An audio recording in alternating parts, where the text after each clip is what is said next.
right now does a tremendous job covering the Eagles for ESPN.com and 97.5 The Fanatic. It's Mr. Tim McManus. How are you today, Tim? Doing well, Ty. How about you? Doing pretty well. I have your story in front of you. I was talking to Ricky about it before the show. Eagles yin and yang, quarterbacks Darius Slay and Quinyon Mitchell, because obviously we've all been impressed with Quinyon Mitchell's play. We've probably ignored when healthy. He hasn't been 100% healthy, but for a 33-year-old corner, Darius Slay's playing well above the bell curve and also has been a mentor. Could you talk a little bit about your story, because it was really good? Oh, thanks. I appreciate that. Yeah, so, basically right from the jump when Mitchell was drafted, Howie Roseman is like, you guys probably remember the video, and he's saying, like, I want you to move in next door to Slay. I want you to sleep next to Slay. I want you to learn from this guy. That's your guy. And Mitchell really coming up, he modeled his game after Slay, so it was a natural fit there. Of course, Mitchell's coming from the MAC to the NFL. It's a really big jump. And Slay's got a lot of veteran experience, so it kind of made sense for these guys to pair up. But it's one thing that's not really talked a lot about Slay. He gets a decent amount of heat for one reason or another in this town, but, he's obviously a 6-time Pro Bowler, and this is his 12th season. Very accomplished veteran, and somebody who's taken a bunch of guys under their wings. Somebody who goes out of his way to, like, have random meetup sessions for training with, like, high school kids in the area. He did it for guys like Sauce Gardner and Avonte Maddox back in his Detroit days. He's really sort of gone out of his way to make sure that he's shepherding Mitchell along. And you can see, Ty, I mean, it's one of the best cornerback duos in the NFL right now. What Mitchell is doing is out of this world. And just think of what he did this past week against Terry McLaurin. They faced off 20 times against him, and Jaden Daniels didn't target McLaurin once during the times that he was matched up with Quinyon Mitchell. I mean, that just goes to show you that he's really on the ascent here, and some of that has to do with Slay. I mean, the way that Mitchell put it to me is, I'm playing kind of like a year 2 or year 3 guy right now, and he attributed a lot of that to Slay. I mean, when you look at this, I think it's a great thing what he's doing. He's trying to bring a younger guy along and, offering everything he possibly can offer. Do you feel like this is invigorating his energy also, though, too, with Quinyon Mitchell being there? Yeah. I mean, the way that Christian Parker, that's the BB's coach, the way that he put it to me is that he's keeping Slay young. So I think that is a big part of it. And I don't know how much longer Slay's going to play, man. Like, I wouldn't be surprised if this was his last year, honestly. And the signals sort of are that he's looking to go and coach high school football when he's done. And the way that he put it to me is like, basically God instilled this in my heart to help the younger guys. It's sort of what I feel like I'm on this earth for. So it's obviously a big thing for him. And yeah, I think that it's absolutely like, been a big part of why he is sort of rejuvenated and in a good place mentally, is because he does have Quinyon Mitchell to help along. Tim, pulling back from the story, which everybody should go to ESPN.com and read, this is a tricky game for me in part because of you're coming off of Washington, and then you have the Ravens head. And also the mini-bye just throws them off of rhythm, and the Rams will be a little bit more in rhythm. I'm not saying trap is necessarily the right word, but is it possible that it's not so much just that it's the Rams and they're not bad, especially offensively, but also just it could be a tricky game due to this, the change in the rhythm with the mini-bye?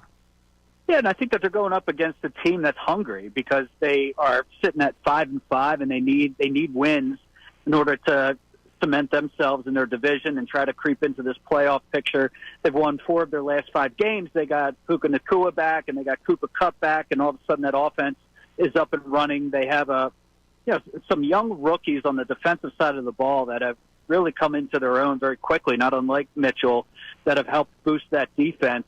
And so I'm with you, man. I don't think this is an easy game for the Eagles. We'll see whether they were able to sustain any kind of rhythm, to your point, coming off of that Thursday game. To me, it kind of falls to like a Jalen Hurts game. The secondary for the Rams is not good. And, that there's going to be heavy concentration on the run game with Saquon Barkley and everything that he's been able to do. And so it just feels to me like we're going to be having one of 2 conversations next week. If he goes and he lights up the Rams and the Eagles improve to 9-2, all of a sudden his name's going to get thrown into the MVP conversation. If if they fail through the air game and we continue to see some struggles, it's the conversation's going to be, is Jalen Hurts holding this offense back, right? So I feel like that's kind of where we are right now. This is a big game for Hurts, and I think it turns into a Jalen Hurts game. Yeah, kind of an interesting day. They're back on the field. Bryce Huff undergoing a procedure on his wrist. Number one, tell us a little bit about that. And number two, tell us who's going to fill in those snaps. Yeah, so he's been dealing with that wrist injury for the last few weeks. It happened in the pregame warm-ups against Jacksonville. He's played an average of 11 snaps since then, and really you've seen Nolan Smith kind of take over. And Huff was wearing a cast on his hand. He just wasn't effective, so they decided to have this procedure, see if he can come back and have more functionality towards the back end of this season. And so Smith is going to be the primary guy. I mean, he's the one that essentially has taken over that left edge spot for Huff. He started 4 of the last 5 games. I think he's played well. That's been a part of the story of this defense, is that they are starting to get some production from that former first-round pick. So that's encouraging news. But pretty interestingly, we were just out on the practice field, Ricky, and Jalen Hunt was not practicing. So you're down Huff, and now you might be down Hunt. And so what does that mean? That means that right now you have 3 edge players. They're probably going to have to call somebody up from the practice squad like Teron Jackson. They're going to be pretty light this week if Hunt can't go. So that's something to keep an eye on. We're speaking with Tim McManus. Does a tremendous job covering the Eagles for ESPN.com and 97.5 The Fanatic. Let's stay on the defensive line then. Jaylen Carter plays 100% of the snaps, something that Fletcher Cox, for example, never did, something that no other defensive tackle has done so far this season. Not that Fletcher Cox couldn't have done it when he was younger, but he never did. Is there more pressure if they're light on the edge for him to play a very, very heavy dose of snaps against the Rams once again? Because he's become, little by little, you talked about his talent in the preseason and even last season, he's starting to become a game wrecker. Yeah, and it's a good story. The fact that there's questions like, why did he fade so hard down the stretch last year? Questions about his motor coming into the NFL. He needed to answer them. And, there's been really encouraging signs to that end this season. The fact that he is playing as many snaps as he is, Ty, and has been as productive as he is really speaks to what the coaching staff has talked about, like improved conditioning. So he's in a really good place. Now, I think if you're kind of looking big picture here, just as there's some concern about Saquon Barkley, he's got a lot of touches. How does that look down the stretch? Do you have to manage him? You can have a similar conversation about Jaylen Carter. Okay, is he going to end up wearing down? And if he wears down, then does the defense start to fall off? Like, those are all, legitimate questions, I think, as we enter the critical stage of this regular season here. But he has been huge. And, yeah, to your point, yeah, I think that there is going to be a little added pressure on him. Like, the edge production, even though it's been better, this isn't a team that's built off of edge strength right now.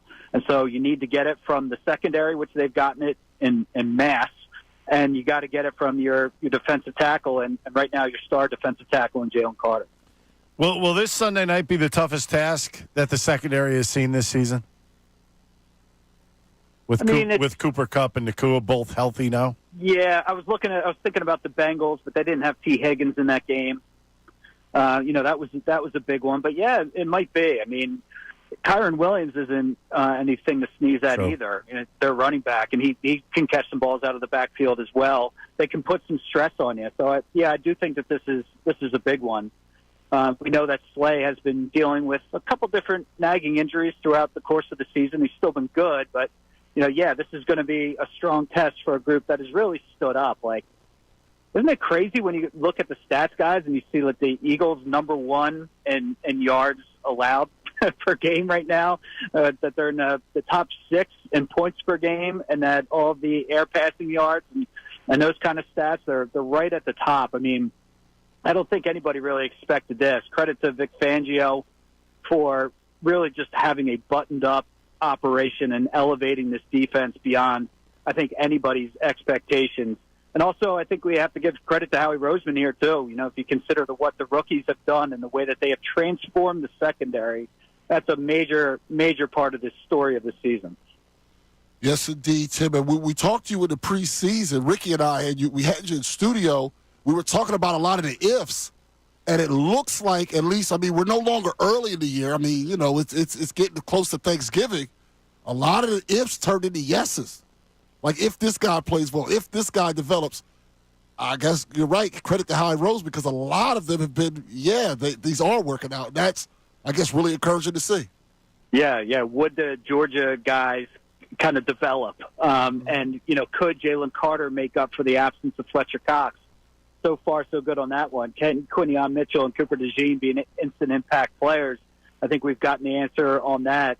And I don't even know if we were asking questions about Zach Vaughn at that time. No. But he's, he has just been the brightest, surprise story almost around the league defensively. Unbelievable. So, right now they have been answering all those ifs, except the only one really I could think of is, can Bryce Huff replace Hassan Reddick? Okay.